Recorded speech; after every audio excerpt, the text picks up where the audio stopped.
अस्सलाम वालेकुम नाजरीन, कारी मोहम्मदी साहब हमारे साथ मौजूद है। कर साहब से आज हम सवाल करेंगे, ख्वाब के अंदर दरख्त पौधा वगैरह देखिए, इसको देखना किस चीज़ की अलामत है, क्या तबीर है, आज हम शेख साहब से पूछेंगे। अस्सलाम।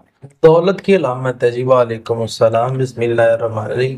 वैसे ख्वाब के अंदर इंसान दरख्त देखता है जी जो सरसब्ज़ और शादाब है तो ख़ानदान इससे मुराद होता है। इसी तरह रिज़्क़ मुराद होता है, इसी तरह दौलत होती है और इसी तरह नेकी की अलामत होती है। और इसी तरह ख्वाब के अंदर इंसान सरसब्ज़ और शादाब दरख्त देखता है जी तो रियल लाइफ में इंसान के अल्लाह ताला खुशियाँ पैदा कर देगा, खुशहाली पैदा कर देगा। सुभान इसी तरह सूखा हुआ दरख्त देखना, मायूसी आएगी, परेशानियाँ आएंगी, टेंशनें आएंगी, ये ताबीर होती है खुश्क और अजीब व गरीब दरख्त की।